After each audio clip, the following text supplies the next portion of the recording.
Let us pray in the name of the Father, and of the Son, and of the Holy Spirit. Amen.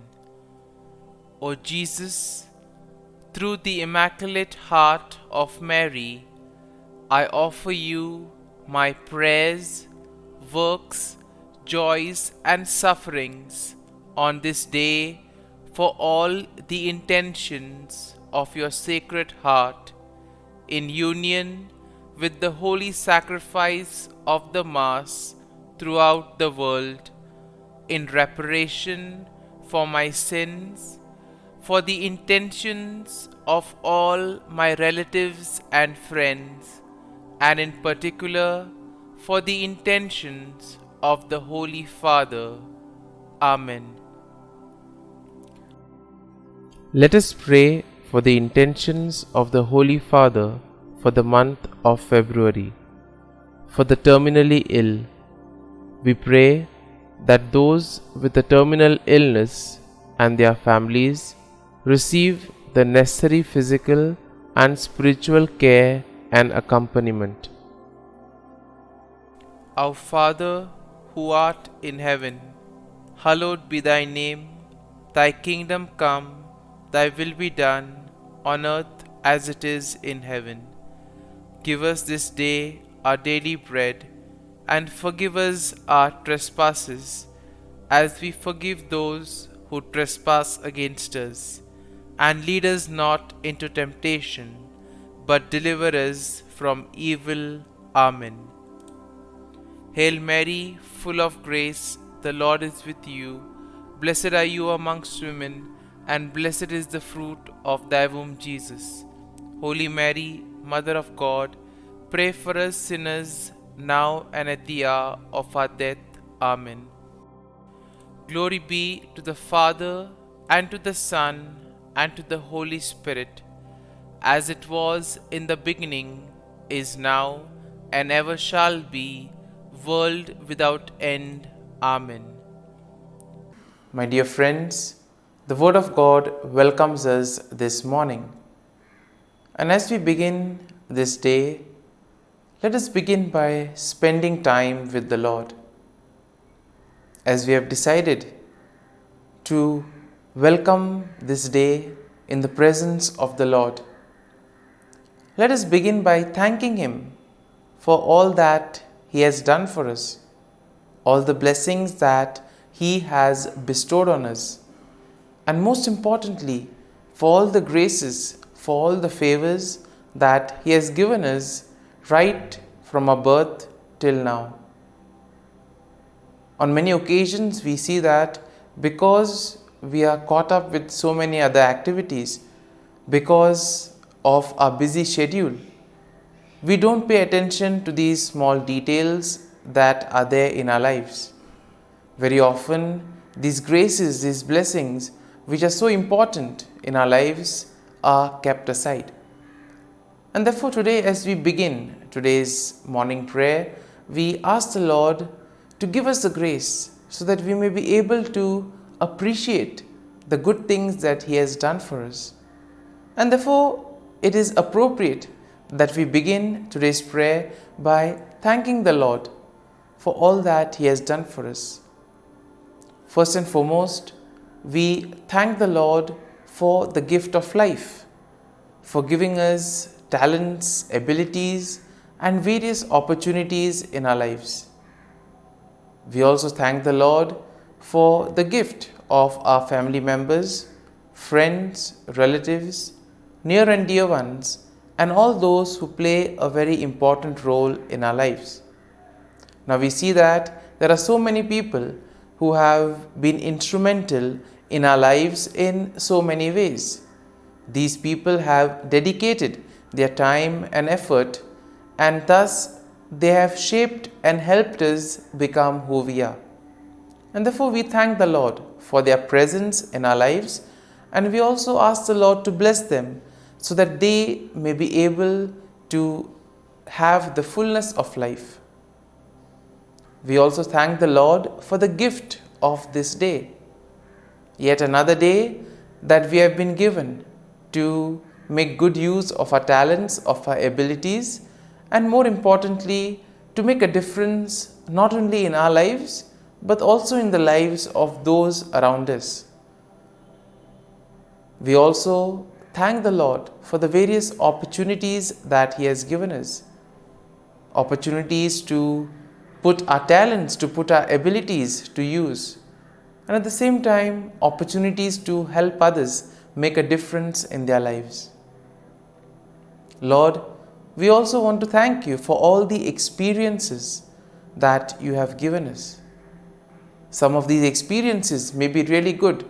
We may want to cherish these experiences, but there may be other experiences which may be bitter, which may be harsh. Nonetheless, these bitter experiences may have taught us a lot in life. These are the experiences that have made us stronger. And therefore, Lord, we thank You for giving us these experiences, for making us better individuals, for making us stronger, and thus for preparing us to face the challenges in life. And therefore, my dear friends, as we participate in this morning prayer, let us ask the Lord for this grace that we may be able to radiate His presence to the world around us, that we may be able to become messengers of peace, joy and love, spreading His message of goodness, spreading His message of peace and love to the world around us. And therefore, let us ask the Lord to accompany us in whatever we do today, so that every action, every word may radiate His love, peace and joy. And now, my dear friends, let us reflect and meditate on Psalm 58. As usual, we shall have a general overview of the psalm, and then we shall take a look at the psalm in detail. Now, we see that Psalm 58 is a psalm of lament that is attributed to David. It is a powerful and impassioned plea for God's justice against wicked rulers and unjust judges. And therefore, we see that the psalm can be also divided into three main sections. The first section, which is basically a denunciation of wickedness and a call for God's judgment, and this we'll find in verses 1 to 5. Then the second part of the psalm is a depiction of the fate of the wicked, which we will find in verses 6 to 9. And finally, we also see a declaration of trust in God's justice and praise for His name. And this theme is found in verses 10 to 11. And therefore, we see that overall, when we look at the psalm, we can see that Psalm 58 is a passionate plea for God's justice against wicked rulers and unjust judges. Even in today's world, we do find ourselves in situations where we may either be victims of injustice, or we may also see injustice happening around us. And therefore, this psalm could be quite a reminder for us of how to proceed. The psalm can also be a consoling psalm, telling us that the Lord will take care if we place our faith and trust in Him. Now, we see that the psalm also condemns the deceitful practices of the wicked people, and it also calls for God's swift judgment upon them. The psalm highlights the righteous indignation of the psalmist, who places his trust in God's righteous judgment. And therefore, the psalm will also serve as a reminder of God's love. And therefore, we see that God is the ultimate judge, and we see that the psalm also affirms the faith that justice will prevail. Ultimately, we see that the psalm will lead us to praise and recognize God's faith and trust. And therefore, when we take a look at the psalm in detail, we see that in the first part of the psalm, the first section, David will denounce the wicked rulers and judges who fail to administer peace. And these are the wicked people who oppress the righteous. Here we see that he uses very strong language to describe their wickedness and deceit, calling them gods who speak lies and who weigh out injustice. And therefore we see that David also expresses his righteous indignation by imploring God to break the teeth of the wicked and to tear out their fangs like the fangs of a lion. And here we can see that it's very powerful language, and which probably expresses the anger, the sorrow that David is experiencing, the grief that he is going through. And therefore David also accuses them of being deaf to the voice of charmer, and therefore meaning that they are very unreceptive to the advice that is given to them. In other words, these are the people who are not willing to change. Now, in the second section, we see that David vividly portrays the fate of the wicked. And here he sees that he compares them to a serpent whose venom is useless and cannot harm others. And he envisions their demise, stating that they will be swept away like a stillborn child, never to see the sun.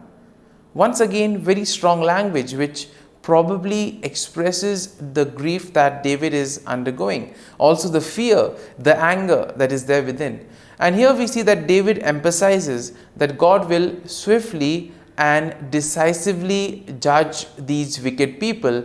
Therefore, by doing so, he also affirms that God's righteousness and justice will prevail. And then in the final section of the psalm, we see that David declares his trust in God's justice, and David also praises the name of the Lord. He affirms that the righteousness of the Lord will rejoice when they see the vengeance of God. That means the righteous people will be happy when ultimately they realize that their faith, their trust in the Lord has been repaid. And therefore, when they look at the vengeance that the Lord takes on the wicked, they will know that justice has been served. And here we see that David expresses confidence that people will acknowledge and fear God, and thus they will be able to recognize his authority and righteousness. And therefore, my dear friends, as we have reflected and meditated on this psalm, let us now close our eyes at this morning hour and let us thank the Lord. Let us praise the Lord. Let us glorify the Lord. Loving Father, you have given us this time in the morning. You have been gracious to us. You have given us your Son, our Lord Jesus Christ, who has cleansed us from our sin. He has taken away all our sins and He has given us a new life. Lord, we thank you for giving us the Holy Spirit. And therefore, Lord, we ask you to bless us and protect us at every step of the way. Be our guiding force. Be there to always show us the way. And for all this, Lord, we thank you, we praise you, and we glorify you. You have protected us and you have guarded us through the night. You have given us this time to spend with you. You have woken us up this morning and you have given us good health of mind and body. And for all this, Lord, for your love, for your mercy, for your generosity, we thank you and we praise you, O Lord. You are a merciful God. You have blessed us in so many ways. As we reflect on our blessings, as we reflect on all the good things that have happened to us, as we reflect on our experiences, Lord, we want to thank you. We want to praise you for making us better individuals.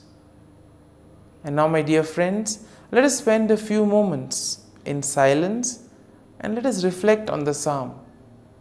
Let us see what touched us. Could be a word, could be a phrase, or could be a sentence or a thought. Remain with that and allow the psalm to take root in you so that ultimately your words, your actions will radiate the love, peace, and joy of Christ to the world around.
Pray to Saint Michael the Archangel for protection. Saint Michael the Archangel, defend us in battle.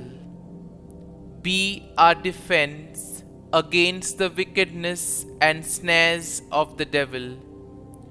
May God rebuke him, we humbly pray. And do thou, O Prince of the heavenly hosts, by the power of God, thrust into hell Satan and all the evil spirits who prowl about the world, seeking the ruin of souls. Amen. Act of Adoration. O Sacrament most holy, O Sacrament divine, all praise and all thanksgiving be every moment thine. Saint Gertrude, pray for souls in purgatory. Eternal Father, I offer Thee the most precious blood of Thy divine Son, Jesus, in union with the masses said throughout the world today, for all the holy souls in purgatory, for sinners everywhere, for sinners in the universal church, those in my own home and within my family. Amen. May the divine assistance remain always with us, and may the souls of the faithful departed through the mercy of God rest in peace. Amen. Glory be to the Father, and to the Son, and to the Holy Spirit, as it was in the beginning, is now, and ever shall be, world without end. Amen.